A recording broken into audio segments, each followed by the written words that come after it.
Fala pessoal, tudo certo? Como é que vocês estão? Gente, capítulo 4, unidade 2, livro 1A, frente B, página 152. Galera, a ideia é trabalhar um pouquinho a história da tabela. A tabela ela surge, ela começa a ser organizada devido à necessidade de você sistematizar os elementos conhecidos. E a primeira tentativa que nós temos é a organização proposta por Dobenheimer. Ele vai fazer a chamada lei das tríades. Na lei das tríades, nós vamos organizar os elementos em ordem de massa por semelhanças. Como assim essa semelhança? O que o Oppenheimer faz, ele vai pegar, por exemplo, o lítio, que tem massa 7, e o potássio, que tem massa 39. Somando as duas, eu tenho 46. Aí ele divide isso por 2 e chega a uma massa de 23. E ele fala que existe um elemento de massa 23. E realmente existe, é o sódio. Então ele faz essa organização com base nas massas, olha só. Lítio e potássio vai dar o sódio, o cálcio e o bário vai dar o estrôncio, o fósforo e o antimônio vai me dar aí o arsênio. Então, eu tenho sempre essas aproximações. Claro que, quando eu levo em conta esse sistema, eu estou levando em conta que ele não sabia nada sobre isótopos ainda, ele só tinha uma noção sobre a massa atômica dos elementos. Mas foi uma sistematização tentada, uma primeira organização. Vale salientar que ela tinha um defeito porque não se conhecia elementos de massa muito elevada. Então, como é que eu ia fazer uma tríade para que eu mostrasse a massa do antimônio 122, por exemplo? Eu não tinha um elemento de massa tão alta para que a média desse lá o 122 conhecido nesse período. Portanto, ela tinha algumas limitações. Além da lei das tríades, aparece depois o parafuso telúrico.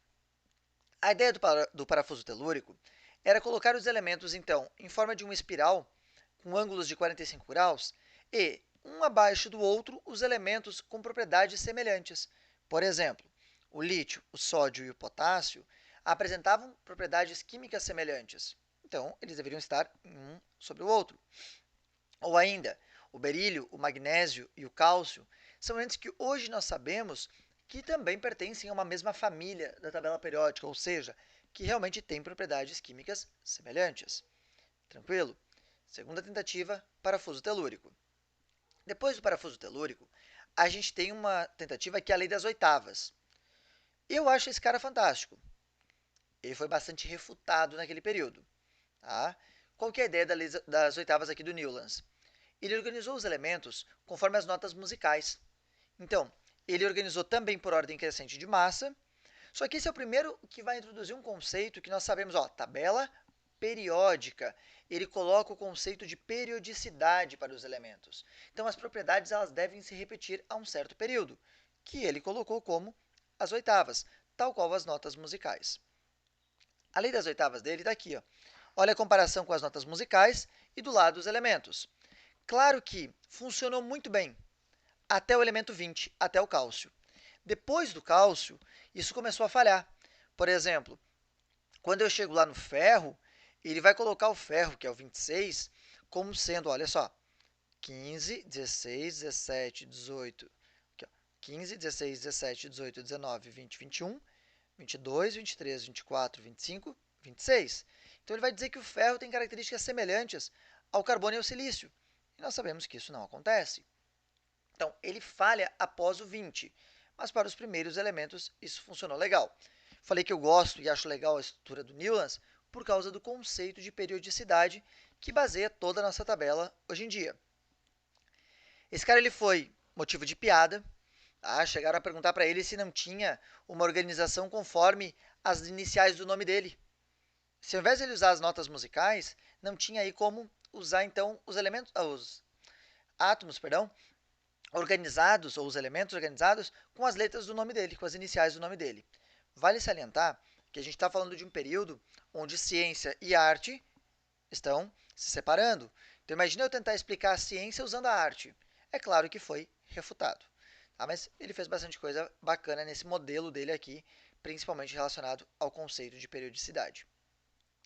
Depois do Newlands, surge um nome que aí sim já é bem mais conhecido, tá? É o nome que é a base da nossa tabela, que vai ser o Mendeleev.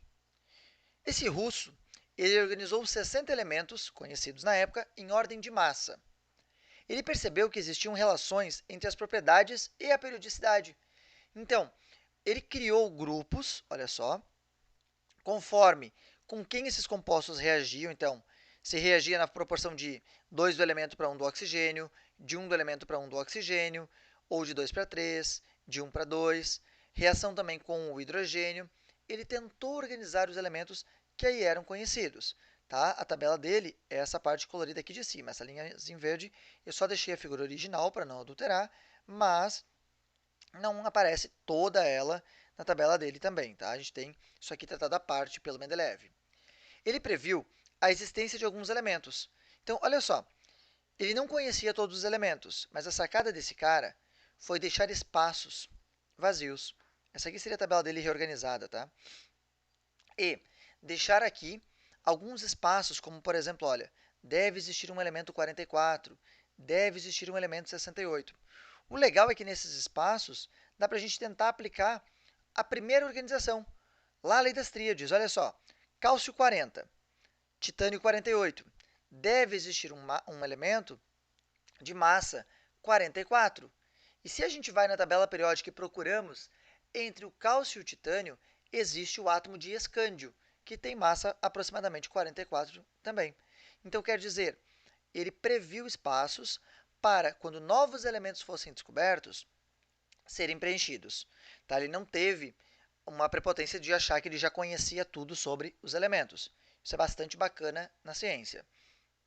Quando eu levo em conta essa ideia do Mendeleev, existe um livro que daria para recomendar para vocês aí, que é O Sonho de Mendeleev, A Verdadeira História da Química. Nesse livro, o autor ele vai contar toda a história do Mendeleev, tá? Não foi de uma hora para outra. Conta-se que ele adormeceu no seu escritório, indo para um congresso, e aí ele viu os elementos conhecidos como cartas de um jogo de baralho, criou uma carta para cada elemento com as suas características, propriedades, tudo que ele sabia, e a partir daí ele sistematizou para chegar nessa tabelinha aqui que tem no slide de vocês. Então, recomendo que vocês leiam, tá? É um livro bem bacana de ler. Aproveita agora esse período que você está em casa para dar uma lida. Observem que a grafia Mendeleev, aqui ó, tá diferente, tá? Lembra que isso aqui é uma tradução do russo, então vocês vão encontrar algumas grafias distintas para o nome do cidadão. É o mesmo. E o Mendeleev, quando ele fez isso aqui, ele foi considerado como o pai da tabela periódica moderna. Tá? O pontapé inicial para essa tabela que nós temos hoje se deu, então, lá em 1869. Tão importante essa publicação do Mendeleev que o ano passado, o ano de 2019, foi considerado o Ano Internacional da Tabela Periódica. E aí eu coloquei aqui para vocês 4 reportagens, olha só. Tabela Periódica completa 150 anos, conheça sua história. Do jornal O Tempo, Alfabeto da Vida, Tabela Periódica completa 150 anos em 2019. Aqui lá do UOL, uma reportagem especial da Folha, Tabela Periódica faz 150 anos. Em 1869, o químico russo Dmitry Mendeleev apresentou a primeira versão da tabela, organizando os elementos então conhecidos numa forma bem próxima da tabela atual. Ou então, tá, aqui ó, do canal Tech, 2019 é o Ano Internacional da Tabela Periódica. Eu peguei alguns sites e eu gostaria muito que vocês pegassem na internet, colocassem lá Tabela Periódica 150 anos e lessem algumas reportagens sobre. É legal para vocês compreenderem um pouco mais sobre essa ferramenta extremamente importante para o uso e para o estudo aí da química. Beleza? Dá uma olhadinha lá, acessa essas reportagens, todas elas no material de vocês, lá no PDF, os links estão disponíveis. Então vocês conseguem acessar via PDF os links dessas 4 reportagens e também conseguem procurar outras. Tá? Quando a gente sai do Mendeleev, a gente vai para a tabela periódica moderna. E essa classificação moderna está muito associada ao Moseley, porque é ele que descobre o número atômico, o conceito de número atômico. E com isso ele revoluciona a tabela de Mendeleev. Porque a tabela original de Mendeleev ela tinha alguns problemas. Algumas inversões de elementos, alguns elementos que hoje não estão nas famílias ou nos grupos que nós colocamos realmente, tá? Como características semelhantes. O detalhe é que a tabela de Mendeleev ela era organizada por ordem de massa. Com o descobrimento aí do número atômico, o Moseley reorganiza a tabela agora em ordem crescente de número atômico. Então, começando no elemento 1 aqui no hidrogênio e acabando no oganesson, que é o 118. Salientando que ele não conhecia, tá, os 118 elementos nesse período. Já coloquei a tabela completa aqui, mas a tabela na época dele não tinha os 118 elementos. Então, sabendo que essa tabela foi organizada, nós temos mais uma grande mudança que foi feita por Glenn e Borg. Tá? A última grande mudança foi feita no ano de 1950 por esse senhorzinho aqui, tá? O norte-americano, Glenn Seaborg. E o que ele fez? O Seaborg ele é de extrema importância para o estudo da química, porque, primeiro, gente, ele descobriu todos os elementos chamados de transurânicos, ou seja, todos os elementos do número 94 até o 102, conhecidos naquele período. Depois disso, a tabela ela era organizada dessa forma aqui, ó, na que nós chamamos de forma longa. Ele teve a sacada de pegar os lantanídeos e os actinídeos e separar. Então, ele colocou a série dos actinídeos abaixo da série dos lantanídeos, justamente na parte externa. Olha só, ele reorganiza, deixa a tabela periódica compacta, na versão que você tem atualmente, e muito mais didática. Repara que na imagem que ele está segurando aqui, ó, é como se isso aqui tivesse em 3D, né? É como se isto, que ele tirou, estivesse aqui, ó, lantânio e laurêncio. Ah, ou, perdão, deveria ser o actínio, né? AC, eu que li errado. Tá? Então, seria aqui. Agora, em 51, ele recebe o Prêmio Nobel de Química, então, por todo o seu trabalho, né, relacionado aos estudos da tabela periódica, e o elemento 106 da tabela acaba recebendo, então, o nome de Seaborgio, justamente em homenagem a ele. O elemento 106, gente, ele está aqui, ó, só para vocês saberem, tá?